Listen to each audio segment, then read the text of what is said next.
formatting things. So like if you're making a heading, you want to make sure that you're formatting it to make sure that it's formatted as a heading.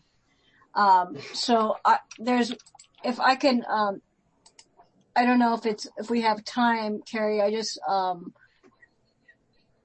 what I can do is I can, give a link on how to do that on PowerPoints, but I think it's also listed in the, yeah, it's listed on our conference website. Yeah, it's listed on the conference website on how to add the alt text in PowerPoints.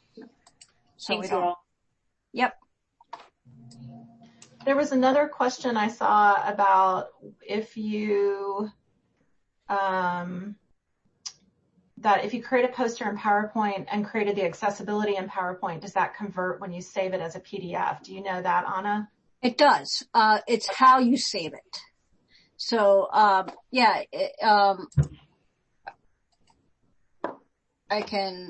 so when you save as a PDF, it will ask if you want to continue, and you'll see, yes, the answer is yes, and it will walk you through it. Is the easiest way for me to say it. Yeah, there's prompts that pop up as you're trying to save it. And then, so there's a question that came in, Laura. There's a little confused about, is this an e-presentation or a poster or both? So we're giving everyone the option to do both. So we want you to have the ability to present your poster, which will be that recording, and then to also have an image of your poster for people to look at.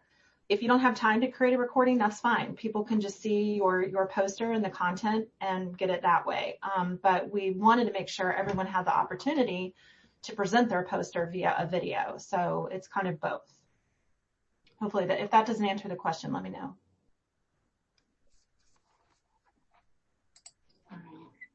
And it also talks about if poster references are in a separate document, should they be in 36 font too? So yes, anything that you are going to use as a reference should be in the bigger font size.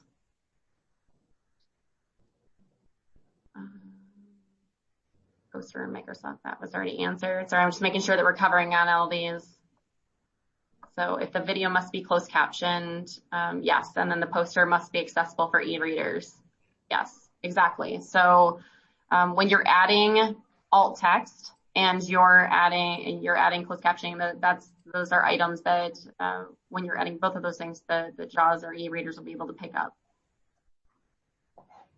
Yeah, so I think we just want your poster to have alt text in it. That's the accessibility piece we're asking for. And then there was another question. Should the video show the poster, or is it an accompanying 2 to 3 minute presentation?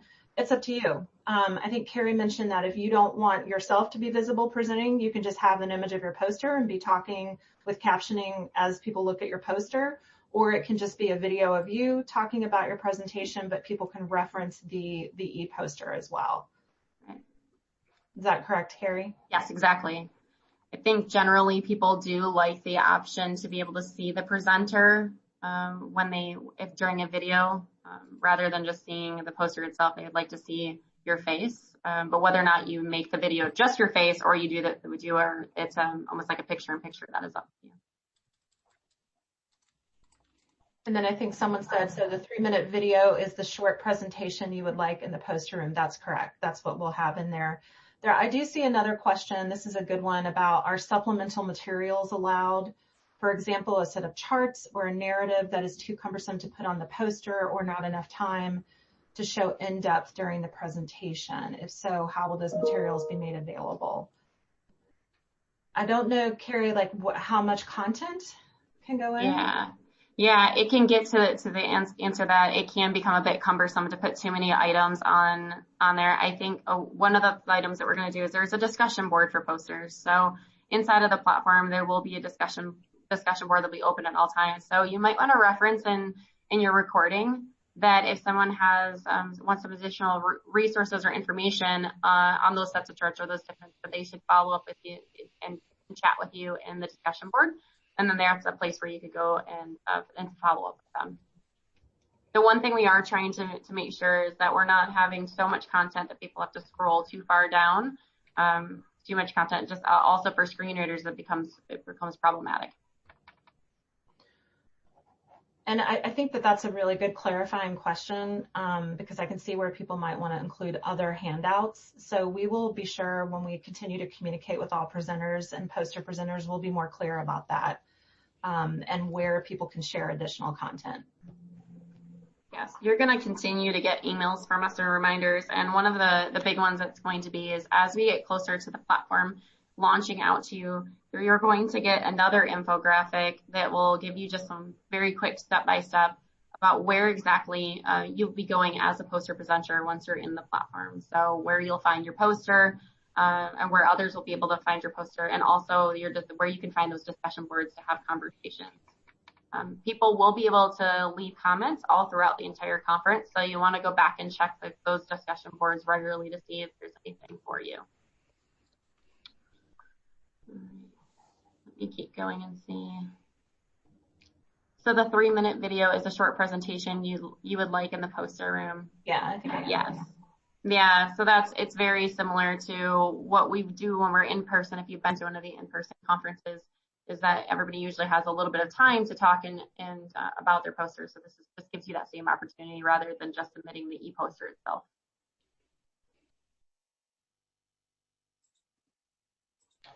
As presenters, this is a great one. Yeah, as presenters, do we need to show up somewhere at a certain time or place? That's a fantastic question. So posters are on what we call on demand. So that means that at any point in the conference, any of the attendees can go in and be reviewing your poster, if you decide to do a video as well as the e-poster. So they'll be able to watch or review at any time. And then, yes, we'll be directing them back to the discussion board for questions. We'll make that very clear on that page. They can go back to the discussion boards. So the short answer is you don't really have to be on like when we're in an in-person format, you show up specifically for a 1 hour and 15 minute slot. That does not exist in the virtual world. In the virtual world, they can watch it at any point and then communicate with you in discussions.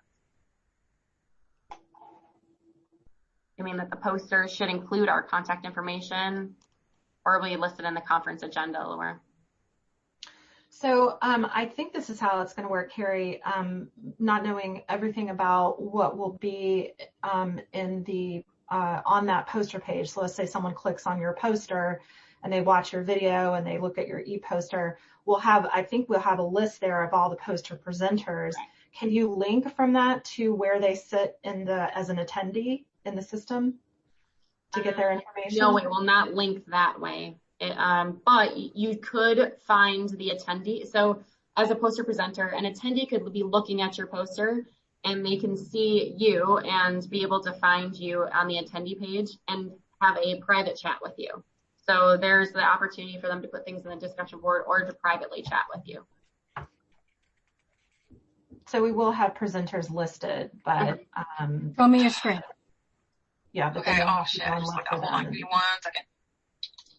Yeah, exactly. Un momento, por favor. How are you, babe? I think someone's not muted.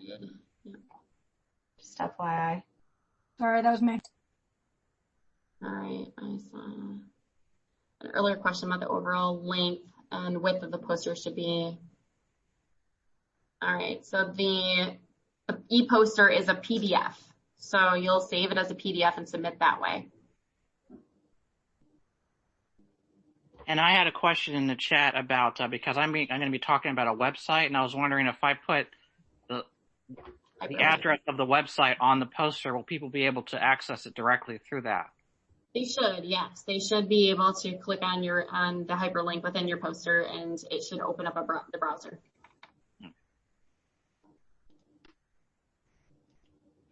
Thank you. Let me see if there's. Actually, this is a question from me, Laura, for Anna and Carrie. I think we may have said that people, I'm not sure if we said that people had to submit as a PDF. I thought we said they could submit as like a JPEG, a PDF, or a PowerPoint slide. Is that not right? Or is it just a PDF? And I think by submitting as a PDF, that's where you're going to have the accessibility features, right? Okay. Anna, is that right? I think so. That's my understanding. Sorry, that is right. Oh my God, I'm so stupid. Yeah, I think that's the accurate piece, is that it needs to be a PDF.